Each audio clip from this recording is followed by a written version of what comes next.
Someone help! Amara screamed, dropping her cloth and rushing from behind the plywood counter. Her heart jumped to her throat as she saw the old woman lying on the ground. The woman's body was so still, her gray hair spread out around her head on the dirty floor. The few customers reacted all at once. Some jumped up from their plastic chairs and backed away like they were afraid. Others moved closer, forming a circle around the fallen woman. Their voices all mixed together. What happened? Did she just fall? Is she dead? Amara pushed through them and knelt beside the old woman. Her hands were shaking, and sweat formed on her forehead. She could feel her heart beating fast in her chest. Mama, can you hear me? Amara asked, gently tapping the woman's cheek. The skin felt rough and dry under her fingers. The woman didn't move, didn't blink. Nothing. Fear gripped Amara's stomach. Call an ambulance, she shouted, looking up at the faces around her. But even as she said it, she knew it was useless. This was Kauma Town, the poor side. Ambulances never came here quickly. Sometimes they didn't come at all. The news of the collapse spread fast. Market women from the stalls outside gathered at the doorway of Amara's zinc-roofed restaurant. They stood in their colorful wrappers, whispering to each other, their eyes wide. It's witchcraft, one woman said, loud enough for Amara to hear. No, it's the heat, another argued. Too hot today. Old people can't handle it. Amara ignored them. She remembered a movie she had seen once where they checked for a pulse on someone's neck. She pressed her fingers against the old woman's throat, moving them slightly until she felt it. A weak beat, but it was there. Just then, the woman's eyelids fluttered slightly. Water, she whispered so softly, Amara barely heard it. Her voice sounded like dry leaves blowing across the ground. Bring water, quickly, Amara called out. A young boy who helped at the restaurant sometimes ran to get a cup of water. While waiting, Amara carefully lifted the woman's head onto her lap. She didn't care that the dust from the floor was getting on her uniform, the only good one she owned. She looked at the old woman more closely now. Her clothes were clean but so worn out they were nearly white at the seams from too many washings. Her hands told their own story. Dark spots, crooked fingers, thick skin from years of hard work. The old woman's eyes opened fully now. She looked confused, blinking slowly as she tried to make sense of the faces staring down at her. Where am I? She asked, her voice a little stronger. You're in my restaurant, Mama. You fainted. Just rest now, Amara said gently. Inside, her stomach was tight with worry, but she kept her voice calm. This was the same woman who came every day at lunchtime, always table 7, always ordered the smallest plate of jollof rice that Amara sold, always ate slowly, like she was making it last, always left exactly 100 naira, barely enough to cover what the food cost to make. The boy returned with water in a plastic cup. Amara held it to the woman's lips, supporting her head carefully so she could drink. Little by little, the woman took sips. Some water dripped down her chin, and Amara wiped it away with her hand. The crowd started to get bored now that the excitement was ending. They drifted away, back to their businesses and shopping. I need to go home, the old woman said suddenly, trying to push herself up on her elbows. No, Mama, you need to rest first, Amara insisted, keeping a gentle hand on the woman's shoulder. Where do you live? I can send someone to tell your family what happened. The woman's face changed. Something sad passed across it like a shadow. She shook her head slowly. No family, just me. Her eyes filled with tears, but she blinked quickly, not letting them fall. Those words hit Amara hard. Something twisted in her heart. A feeling of connection she didn't expect. She looked around her small restaurant, seeing it as others might see it. 5 wooden tables with mismatched chairs. A counter made of plywood that her late husband had built. The tiny kitchen where she cooked everything herself on 2 burners. Business had been getting slower every week. Rent was due in just 4 days, and she didn't have nearly enough money saved.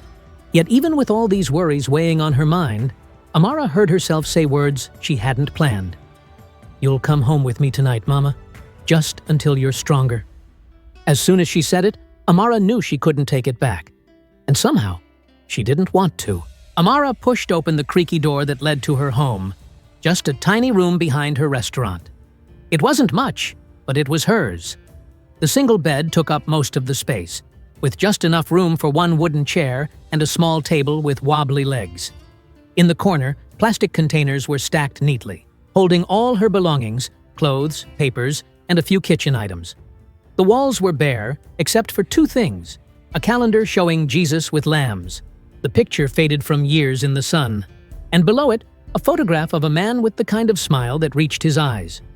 As Amara helped Patience onto the narrow bed, making sure the old woman was comfortable, Patience pointed to the photo. "Is that your husband?" she asked, her eyes curious but kind. Amara nodded, her face not showing the pain she still felt inside. "He was," she said, in a voice that sounded practiced, like she'd said these words many times before. "David died 3 years ago. Motorcycle accident." The old woman's face softened with understanding. "My name is Patience," she said after a moment of silence. "Thank you for helping me. I'm Amara." She handed over a steaming cup of tea, the cheap mug chipped at the rim. "Drink this. It will make you feel better." Outside, Coma Town was getting ready for sleep. Through the thin zinc walls, Amara could hear the market closing down. The loud bang of metal shutters, motorcycles racing by, and market women shouting out last-minute bargains. These sounds had become the soundtrack of her evenings. Amara grabbed some clothes from one of her plastic containers and spread them on the hard cement floor. She added a thin blanket on top, making a makeshift bed for herself. Patience watched her from the bed. "You are sleeping on the floor in your own house because of me," she said, sounding troubled. Amara waved it away like it was nothing. "Don't worry about it. My grandmother used to say, 'The same hands you use to push others up are the ones God will use to push you.'" She smiled as she remembered the old woman who had raised her. The room grew darker as night settled in fully. The only light came from a small battery-powered lamp that cast long shadows on the walls. In the quiet darkness, Amara thought Patience had fallen asleep. But then she heard the old woman's voice, soft but cutting straight to the heart. "Your restaurant is failing, isn't it?" Amara felt her body go stiff. "Why do you say that?" Her voice was suddenly on guard. "I've been watching. Fewer customers each day. The landlord came twice last week looking angry." Amara picked at a loose thread on her blanket. "It's just a bad month," she said, not wanting to admit the truth. "Things will improve." The silence stretched between them, filled only by the distant barking of street dogs. Then Patience asked the question Amara wasn't ready for. "Why did you help me today? You have your own troubles." Lying on her hard floor bed, Amara stared up at the ceiling she couldn't see in the darkness. The answer came from somewhere deep inside her. "Because you needed help," she said simply. "That's all." The next morning, Amara woke up with the first light, just like she did every day. She rubbed her sore back from sleeping on the hard floor. But when she looked around, she got a surprise. Patience was already awake, sweeping the small room with her thin but steady hands. "You should rest, Mama," Amara said, feeling embarrassed that her guest was cleaning. "I've rested enough?" Patience looked up with a smile that showed several missing teeth. "Now I must help." Amara wanted to argue, but there was something strong in the old woman's eyes. So instead, they got ready for the day together. When they went to the restaurant area, Patience followed Amara into the tiny kitchen. She didn't just watch, she rolled up her sleeves and got to work washing rice and chopping vegetables. Her knife moved fast and sure, like someone who had cooked thousands of meals. Amara stirred the pot of jollof rice, her specialty. Patience came over, took a small taste from the wooden spoon, and nodded. "Your jollof rice is good," she said, "but a pinch of dried crayfish will make it special." Amara wasn't sure, but trusted the old woman. She added the crayfish, and soon the kitchen filled with an amazing smell that drifted out to the street. Around lunchtime, something unusual started happening. More customers came in than normal. Not just the regulars, but new faces too. People walking by stopped, sniffing the air. "Something different today," they said, nodding as they ate. Many even came back for seconds, something that rarely happened before. Amara worked at the counter, taking money and serving plates, while Patience stayed hidden in the kitchen, cooking batch after batch. By late afternoon, Amara counted the day's money with wide eyes. Double what she usually made. As the sun began to set, Amara was serving the last few customers. The day had been so good she was actually smiling. That's when she heard it, the smooth purr of an expensive car engine right outside. A sleek black Mercedes stopped directly in front of her small restaurant. Everyone in the market area stopped to stare. The driver, wearing a crisp uniform, got out and opened the back door. A tall man stepped out. Everything about him screamed money and power. His suit looked like it cost more than Amara's monthly rent. His shoes were so shiny, she could almost see her reflection in them. Dark sunglasses covered his eyes, even though the sun was almost gone. Without pausing, he walked straight into her restaurant. The few remaining customers fell silent.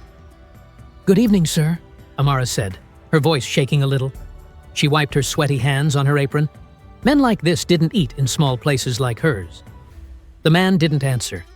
He took off his sunglasses slowly, and his eyes moved around the restaurant, checking every corner, every table. When he finally spoke, his deep voice made everyone freeze. "Where is she?" Amara's heart jumped in her chest. "Who, sir?" "The old woman. Patience. I know she's here." Before Amara could answer, she heard movement from the kitchen doorway. Patience stepped out, wiping her hands on a cloth. Her face wasn't surprised or scared. She looked like someone who knew this moment would come. "Hello, Thomas," she said quietly. "You found me."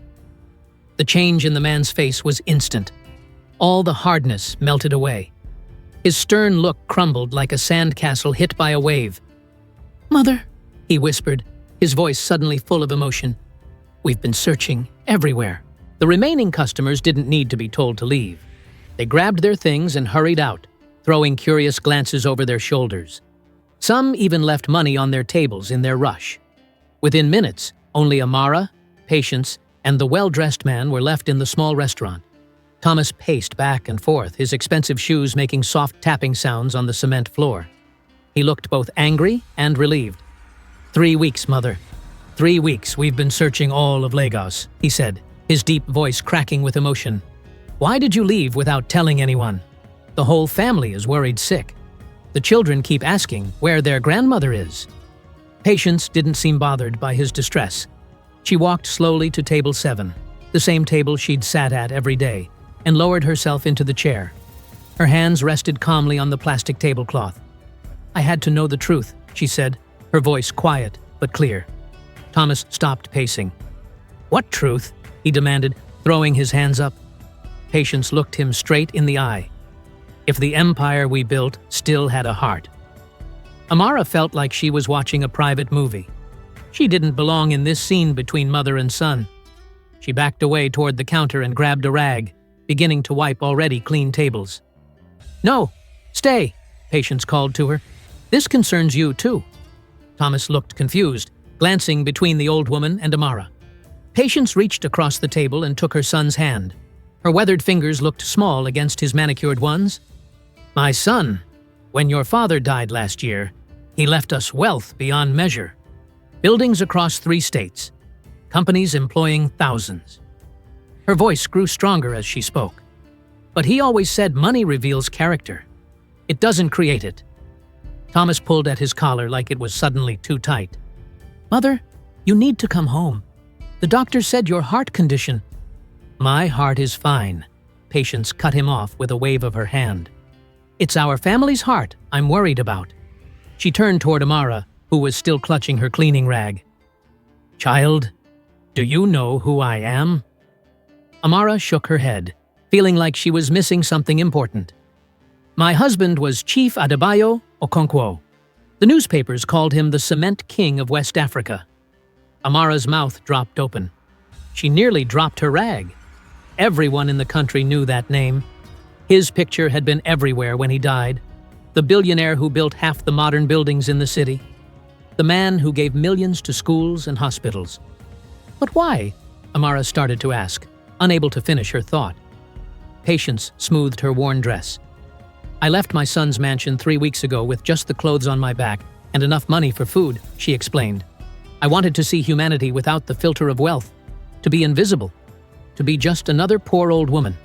She looked back at Thomas, who was now listening closely. 22 restaurants I visited, 22 places where I sat and watched and waited.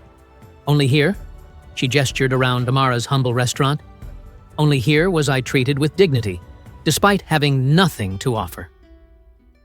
Thomas finally sat down across from his mother. He looked at the table, at the chipped edges and the scratched surface. Understanding slowly spread across his face. When you build a house, Patience continued, reaching again for her son's hand, you must check the foundation before adding floors. Our foundation is kindness, son. Without it, all our wealth means nothing. The next morning, bright sunlight poured through the restaurant windows, making dust particles dance in the air. Amara had barely slept. Her mind kept replaying the revelation from last night, that the humble old woman she'd helped was actually the widow of one of the richest men in the country. Thomas had returned early, dressed in another expensive suit, this time navy blue. He spread some papers on table 7 while Patience sat nearby, watching with a gentle smile. Amara stood behind her counter, not sure what to expect. Amara, Thomas began, his voice much warmer than yesterday. My mother has made some arrangements she wants me to explain to you. Amara wiped her sweaty palms on her apron, waiting. She wants to establish this as our foundation's first community kitchen, he said, gesturing around the small space with its mismatched chairs and chipped tables. Fully funded, good food at low prices for those who can pay, free meals for those who can't. Amara blinked several times, trying to understand. Was this some kind of joke? And you'll be the manager with a proper salary, Patience added, her eyes bright with excitement. With staff and equipment. No more cooking everything by yourself. Amara reached behind her to grip the counter edge for support. Her legs felt weak. But why me? The words came out in a whisper. You don't even know me. Patience stood up slowly and walked to Amara. Her steps were small but determined. She took Amara's hands in her own, the skin soft, despite all the work they had done. Because kindness can't be bought or taught, Patience said, squeezing Amara's fingers. You gave when you had nothing to give. That's rare in this world. Thomas approached with a thick, cream-colored envelope. The lease for this building has been purchased for 10 years, he said, handing it to Amara. The renovation starts next week. We're thinking new kitchen equipment, proper tables, maybe air conditioning. Amara stared at the envelope for a long moment before taking it. Her hands trembled as she opened it. Inside was an official-looking document, an employment contract. Her eyes widened when she saw the salary figure. It was more money than she'd ever seen, more than she made in 6 months. I don't know what to say, she whispered, afraid she might cry. Patience's smile deepened, the wrinkles around her eyes crinkling. Say nothing. Just continue being who you are. Amara looked from Patience to Thomas and back again, still not quite believing this was real. Thomas checked his watch and mentioned they needed to leave soon. As they gathered their things, he gently pulled Amara toward the door, lowering his voice so his mother couldn't hear. There's something you should know, he said, his face serious. My mother's heart condition is real. The doctors gave her months to live. This project means everything to her. The news hit Amara hard. She looked across the room at Patience, who stood in the doorway. The morning light surrounded her, turning her gray hair silver like a halo. The old woman seemed so strong despite everything. Amara straightened her shoulders and nodded to Thomas. Then we'll make it special, she promised, determination replacing her shock. Every single day. 1 year later, you wouldn't recognize the place. The sign outside now read, Amara's Place, in bright, welcoming letters. The once small restaurant had been completely transformed and now took up the entire building. The walls were freshly painted, ceiling fans spun overhead, and real glass windows had replaced the old wooden shutters. But despite all the changes, one thing remained exactly the same. Table 7 stood in its original spot, though now it was marked with a small golden plaque that read, Where kindness finds a home. Every day from morning until evening, the restaurant buzzed with activity. All kinds of people came to eat there. Market women with their colorful head wraps, office workers in neat clothes, students with backpacks, and sometimes even homeless people with nowhere else to go. No one was turned away. The food was delicious, the prices fair, and every Tuesday, meals were completely free for anyone who needed them.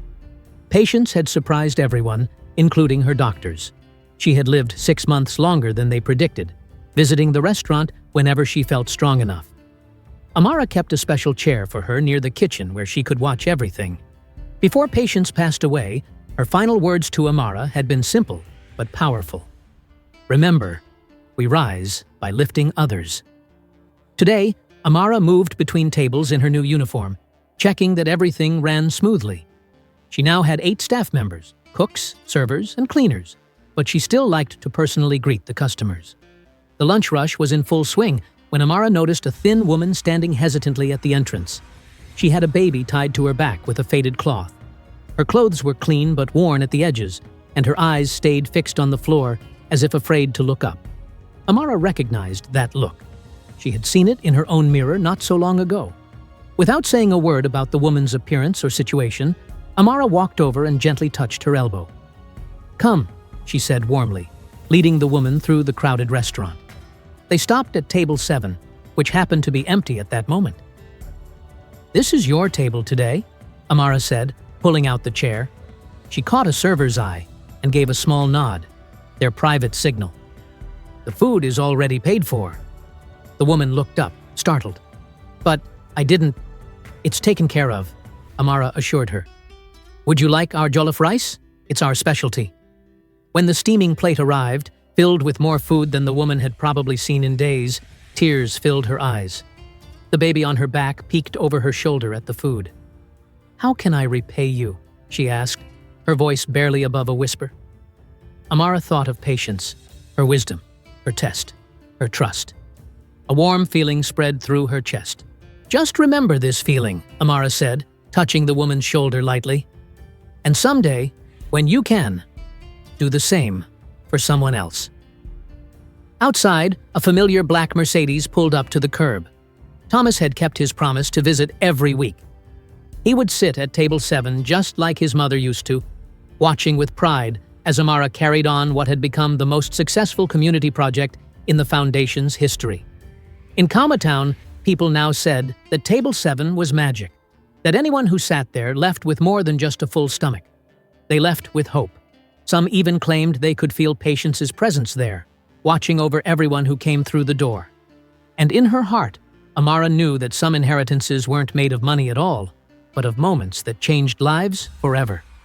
Table 7 wasn't just a place to eat. It was where the cycle continued, where one act of kindness sparked another, then another, building a foundation stronger than any cement could ever be. If this story connected with you and you'd love more, type "continue" in the comments below. Remember to like, comment, and share with someone who needs to feel something deeper than the usual.